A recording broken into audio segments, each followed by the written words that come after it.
C'est quoi votre truc ? Ce matin, je reçois Kimberley Pernoud, enseignante de français langue étrangère, qui a créé Parlons Suisse, un cahier d'activités pour l'apprentissage du français de Suisse romande. Elle a constaté que le matériel pédagogique disponible aujourd'hui est principalement axé sur la France, ce qui ne reflète pas les particularités linguistiques et culturelles de nos régions. Parlons Suisse vise à combler cette lacune en offrant des ressources adaptées aux besoins des apprenants de Suisse romande avec des exemples concrets du quotidien local. Bonjour Kimberley Pernoud. Bonjour, merci pour l'invitation. Avec grand plaisir, merci à vous d'être là de si bon matin. J'ai bientôt les vacances. Bientôt les vacances, oui, dans quelques heures, effectivement. Bon, en tout cas, merci d'être là pour nous parler de Parlons Suisse, ce cahier qui personnellement je trouve génial. Alors, on parle français de Suisse romande. Qu'est-ce que ça veut dire ? Exactement. En fait, c'est juste se focaliser sur un peu les particularités qu'on a aussi en Suisse romande qui font que, en fait, il y a un dictionnaire suisse romand qui existe, qui est assez épais. Lexique, ouais. Voilà, c'est ça. Et puis de se dire qu'en fait, le français qui est parlé en Suisse romande est beaucoup plus profond et beaucoup plus étendu en fait que juste quelques mots qu'on a tendance à sortir comme 80, 90, chenille. Oui. Donc vraiment montrer une différence. Ouais. On va dire que 90% du français est commun à la France, mais finalement, ces particularités, soit les expressions, soit le vocabulaire qui est typique roman, en fait, peut poser problème quand on a des étrangers qui arrivent, des allophones, qui souhaitent s'établir et s'intégrer en Suisse, parce que finalement, quand ils apprennent le français en cours, ils ont tendance à apprendre le français de France. Quand ils arrivent ici, du moment où ils sortent des cours, en fait, il y a quand même un décalage. Donc déjà que le français n'est pas facile, le but, c'est vraiment de faciliter ça et de revenir un peu aux sources et aux racines. Oui, c'est ça, c'est les racines aussi, ça c'est important. Alors, la Suisse romande a aussi ses particularités par canton. Il y a des endroits où on dit le 80, par exemple, canton de Neuchâtel, on dit 80, on ne dit pas 80, à Genève aussi. Oui. De ce côté-là, donc, quand on voit, on est bilingue, on comprend les deux.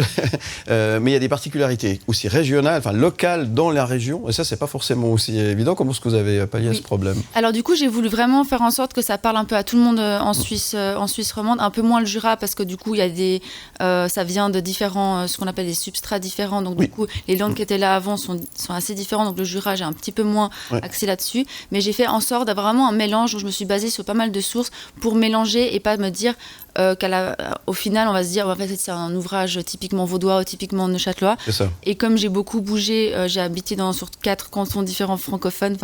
Du coup, ça fait que j'ai pu avoir un peu des sources différentes et m'intégrer aussi moi-même en justement faisant ces petites différences de 80, 80. Et là, justement, le but, c'est que ça parle vraiment à tout le monde et que ce soit pas juste un manuel pour parler vaudois ou parler genevois, mais que ce soit vraiment quelque chose de plus qui parle à tout le monde. Donc, un mélange, en fait. Ouais, c'est bien. Alors, pourquoi c'est important de conserver ça, à votre avis ? Alors moi, je pense que déjà, avec la globalisation, mondialisation comme ça, en fait, le mélange des cultures qui est très, très positif. Des fois, on a tendance un petit peu à oublier, à revenir à juste un mot qui serait compréhensible par compréhensible par tout le monde, et de se dire que finalement, les petits trucs locaux, on a tendance à les oublier parce que des fois, on a tendance à se dire le français de France est le français, culturellement et puis historiquement, la norme. Et les autres, on a tendance à se dire que c'est des petits, des parler de paysans. Et le but, c'est vraiment de montrer que aujourd'hui, dans toutes les langues, il y a des variétés. Donc, au niveau de la variété géographique, on appelle ça la variation diatopique. Et de montrer qu'en fait, il n'y a pas une hiérarchie. Que finalement, on est tous différents, on a tous un parler différent, mais c'est pas forcément un qui est meilleur que l'autre. Donc, c'est une façon aussi de mettre les gens sur pied d'égalité, en fait. Et le plus important, c'est de réussir à se comprendre. Oui. Ça, c'est le plus grave. on a, finalement, on peut le comprendre, ça, peut-être de manière un peu plus... on est plus conscient de cette situation parce qu'on a une grande différence entre la Suisse alémanique et la Suisse romande, où là, des fois, on n'arrive pas à se comprendre. On doit parler encore une autre langue pour essayer de se comprendre. Et là, le but, c'est justement de mettre en avant ces valeurs régionales, locales, qui sont importantes. Un exemple, par exemple, le mot feune. Oui. Il faut que je me sèche les cheveux, je dois prendre le feune. Oui. Et en fait, ça, c'est typiquement un mot qu'on utilise ici. En France, un feune, ils ne savent pas ce que c'est, quoi. C'est ça, c'est ce qui s'appelle un germanisme, donc c'est une influence de l'allemand. On a différentes sortes de régionalismes comme ça. On a des germanismes, donc plus qui viennent de l'allemand, les dialectalismes qui viennent des patois qui étaient là avant l'importation du français.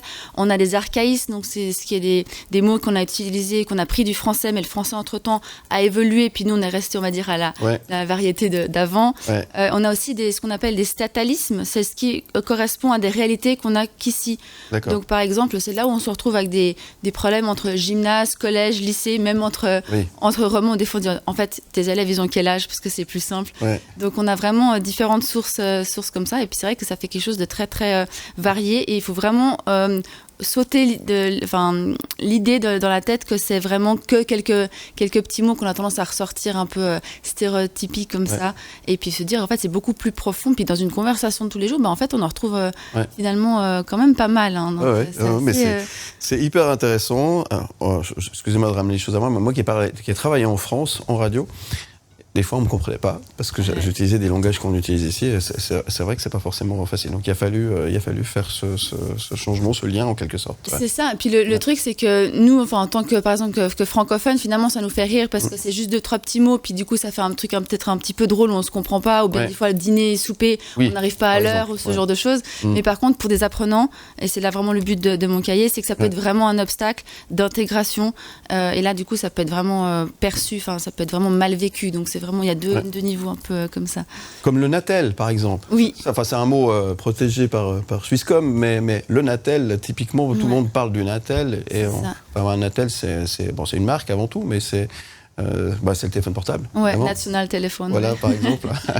Ce genre de choses. Alors maintenant, ça a changé un peu avec les smartphones. Maintenant, on dit souvent smartphone, mon iPhone, mon Huawei, ce genre de trucs. Donc maintenant, c'est un peu moins. Mais effectivement, GSM en Belgique. En Belgique, portable, ou cellulaire au Québec. C'est assez intéressant. Dès qu'on se plonge là-dedans, en fait, on peut partir dans tous les sens. Et c'est vraiment très varié et super... C'est super intéressant. C'est super intéressant. C'est aux éditions Loisirs et Pédagogie. Où c'est qu'on peut le trouver ? On peut le trouver en librairie ? Oui, Payot. Vous pouvez aussi le commander directement auprès des éditions Loisirs et Pédagogie. Et je souhaite aussi juste rajouter qu'il n'y a pas juste que du vocabulaire et des expressions. Le but, c'est aussi de parler du français, de la grammaire aussi, ce genre de choses. Il n'y a pas de règles, par contre. C'est vraiment des cahiers d'activités, mais aussi des textes sur la géographie, la politique, l'histoire suisse, donc apprendre sur le pays au niveau de la culture à travers des textes authentiques qui ont été pris ça et là. Et le but, c'est vraiment d'apprendre aussi à travers des exercices comme sur le devoir ou l'impératif, aller plus loin dans la culture, parce que finalement, quand on utilise des livres qui viennent de France, on apprend beaucoup sur un pays en fait, dans lequel ils n'habitent pas. Peut-être certains n'iront peut-être jamais, Paris, le métro de Parisien, tout ça. Le but, c'était de ramener tout ça à quelque chose qui était local et vraiment utile et directement dans la vie de tous les jours. Donc, il n'y a pas que de la langue, on va dire. Il y a aussi vraiment tout l'aspect culturel, les traditions, les fêtes. Et la musique, du coup, en ligne, un complément en ligne. Oui, justement, j'allais y venir. Voilà. Il y a un site internet qui accompagne ce avec cahier. des activités gratuites. Avec des collaborations avec des artistes suisses que vous mettez aussi en avant, du coup. Oui, exactement. Bravo, ça. Donc, c'est là où on peut se retrouver, effectivement. Félicitations, ça, c'est une belle idée aussi. Hein. Oui, voilà, le but, c'était de mettre en avant des artistes, soit des groupes, soit des chanteurs suisses, qui, en fait, sont juste géniaux, mais des fois, on ne sait juste pas qu'ils sont suisses, en fait, simplement. Déjà, et s'ils chantent en français, j'utilise vraiment les paroles comme compréhension orale, avec des textes à trous, et puis des vraiment interprétations du message, et toutes les activités ont été validées directement par les artistes, donc c'est pas du tout quelque chose que j'ai inventé, c'était vraiment en étroite collaboration avec eux, et des fois s'ils chantent en anglais, ce qui est souvent le cas aussi, je suis passée par le biais d'interviews, et donc pour parler de certains sujets, donc vraiment tout ce matériel est en ligne, et gratuit sur le site aussi hébergé par les éditions, et puis merci encore aux artistes d'avoir participé, parce que c'est juste génial, une collaboration pareille, vraiment... Non, mais félicitations à vous, parce que c'est une super idée. Bravo, en tous les cas. Beaucoup. Et puis, franchement, pour les vacances, pour faire travailler la matière grise, franchement, c'est une belle idée, ça aussi. Oui, effectivement, comme cadeau aussi, ce genre de choses. Évidemment. Et vraiment, c'est pas forcément là, c'est vraiment les niveaux A1, AB2. On va un peu plus loin aussi sur le site internet jusqu'à C1, parce qu'il y a des chansons des fois un peu plus compliquées, comme Fanny de Poule qui débite, puis les paroles, elles sont pleines de sens, donc vraiment, c'est un niveau plus élevé.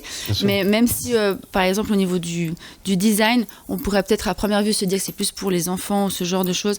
En fait, là, c'est vraiment au niveau des niveaux de français, donc il n'y a pas du tout une question d'âge. Et on peut vraiment aller dedans, piocher ici et là. C'est pas quelque chose de scolaire, de exercice 1, exercice 2. C'est vraiment, on prend, on arrête, on complète d'autres cours. C'est vraiment, ça se veut très ludique et très, simple et juste accessible un maximum, en fait. Belle idée en tout cas, parlons suisse. C'est pas scolaire, vous dites, mais ça serait bien de mettre ça aussi à l'école. Parce que oui. Il y a des choses importantes là-dedans. S'il y a des profs, tous des gens qui nous entendent, volontiers, ce serait bien que ce soit. Ça, je dis rien. Merci. Merci beaucoup, Kimberley Pernoud. Et bravo vraiment pour ce que vous avez fait pour ce cahier disponible un peu partout. Parlons Suisse. Il y a aussi, vous l'avez dit, le site internet qui permet d'avoir en quelque sorte un suivi évolutif, en quelque sorte. Oui, et les corrigés aussi. Il y a tous les corrigés en ligne. Donc ceux qui veulent pas forcément passer par un professeur ou qui n'ont peut-être pas l'argent non plus aussi, c'est ça. Il y a toutes les corrections en ligne. Donc ça, c'est aussi quelque chose qui me tenait à cœur, que ce soit accessible à vraiment un maximum de gens. Bravo, il y a un tome 2 qui est prévu? Il y a une suite? Il y a d'autres choses? Peut-être, pas tout de suite, parce qu'il faut quand même que des fois j'ai aussi une vie privée et puis que je puisse dormir la nuit. Mais c'est des choses, j'ai toujours un peu des idées. Et puis le problème justement avec le site internet, c'est que je rajoute des articles, je rajoute parce que il n'y a pas trop de... Voilà, là il y avait des limites physiques. Mais donc peut-être, je promets rien, mais il y a des idées encore, ça s'arrête jamais à ce niveau-là. Très bien, en tout cas merci beaucoup et bravo.